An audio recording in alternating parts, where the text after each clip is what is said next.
Is that you, lying in bed, being lazy during quarantine, and probably watching Netflix's Tiger King because now we all want to know who Carol is and whether or not she killed her husband? Yeah, we've all been there. But we actually do need to get productive. But before we do that, please let me know in the poll up there whether or not you think Carol killed her husband, because I'm way too invested in that. But now it's time to actually get productive. So here's how I'm staying productive during quarantine. The first tip I have is to make a schedule and make a really detailed one. This ensures that you keep up the notion of weekdays and weekends and maintain a structure in your week, but you can also then use a method called calendar blocking to give your individual day a good structure. So with calendar blocking, you block out different parcels of time for different tasks, and I made it very detailed, so I even included things like my morning routine, when I'm gonna have lunch, and when I'm gonna have free time. This just ensures that you have a structure that you'd normally have thanks to a lecture schedule, which obviously we now no longer have. So you can give yourself that structure by using a method like calendar blocking. Now, it's really important that you have some free time in that schedule, so whenever you finish scheduling a week, make sure to go back over it and check whether you have at least 1.5 hours of free time every day, because otherwise that schedule is going to drive you crazy, I promise. It's currently not easy to find free time activities, so I like to read, and that's where the sponsor of today's video comes in, which is the Bisons app. The Bisons app is basically a book club which respects social distancing rules because it's online. So it's a bit like Goodreads in the sense that you can just search up any book that you want to read, that you're currently reading, or that you've already read, but then it adds this really cool feature, because once you mark something as currently reading or read, you get access to a chat room with people who have marked it as the same.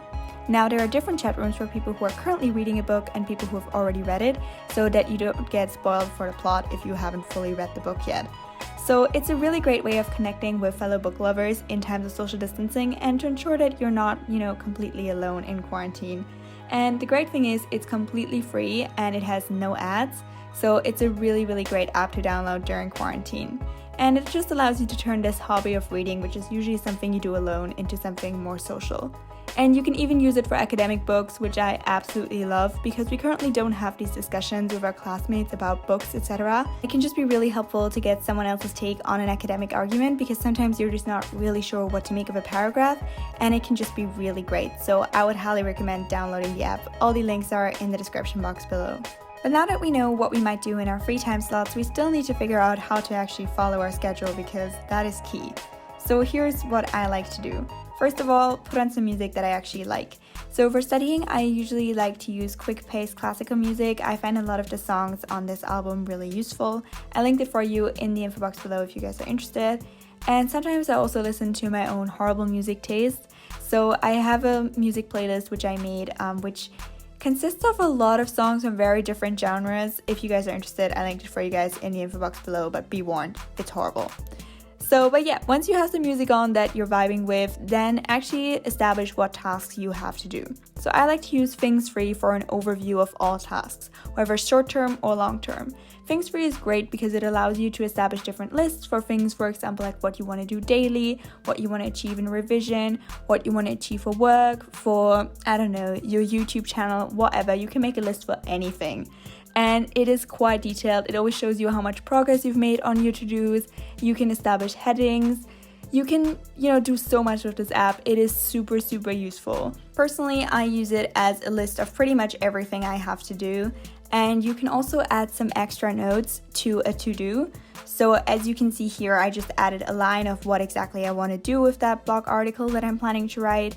But yeah, you can write a lot more on there, so it's just a great app for organizing things, and it allows you to set deadlines for to-dos, which is incredibly useful, especially because it then uses these deadlines to put the tasks into different lists for you. You don't have to put them in there, so it just puts them in the today thing if the thing is due today. Or you can view an upcoming, what is coming up, where is the deadline coming. You can schedule things for any time or Sunday, so, whenever you have time. It is a very great organizing app, though it does take some time getting used to, but I think it is definitely worth putting in, the half day that it takes to get used to it.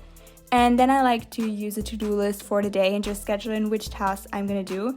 Personally, I actually recently discovered the Pumpkin Productivity Planner, which is from another YouTuber, Ruby Granger.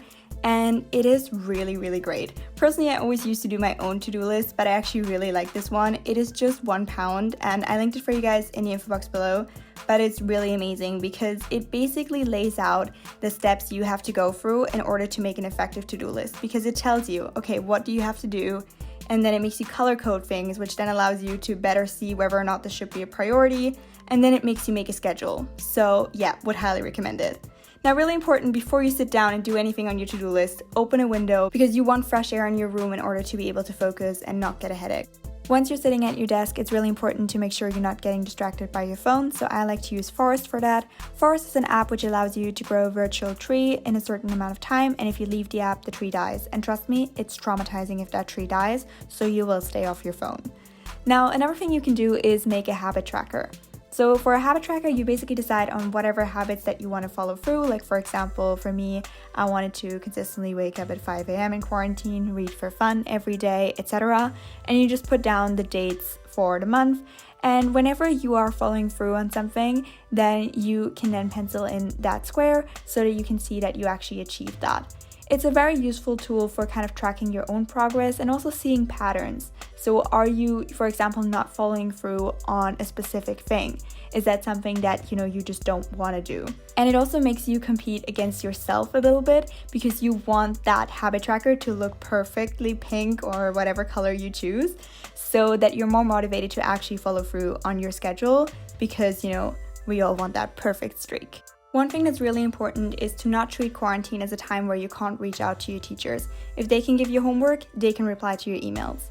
Now, for all my introverts out there for whom writing an email is this emotional roller coaster where, you're really scared of the teacher, then thinking that you're rude because of the way you phrase things, I wrote you guys a template. And don't worry, I overthought this template for a good amount of time, so it is introvert approved. So if you need a template to write to your professor about any questions that you have about material, just take a screenshot right now of this video and use that template. Trust me, from an introvert to an introvert, it has been overthinking approved. If you're one of the people like me who usually need to go to the library to feel that peer pressure, it can also help to join one of the StudyTubers live streams, and if you would like to join mine, I am live streaming Monday to Friday from 7 a.m. to 11 a.m. UK time, and then again from 12 p.m. to 3 p.m. UK time, but there are also a lot of other StudyTubers doing live streams out there, and it can just help to know that there's someone else studying at the same time. And last but definitely not least, I would highly recommend writing a diary to keep track of your mental health. Writing a diary just ensures that you check in with yourself every few days and that you stay conscious of how you're doing in quarantine because cabin fever is a real thing. So you can make that part of your habit tracker just to ensure that you're actually doing it. And yeah, those are my tips for staying productive in quarantine. Thank you so much for watching and I hope you enjoyed it. Have a nice day. Bye!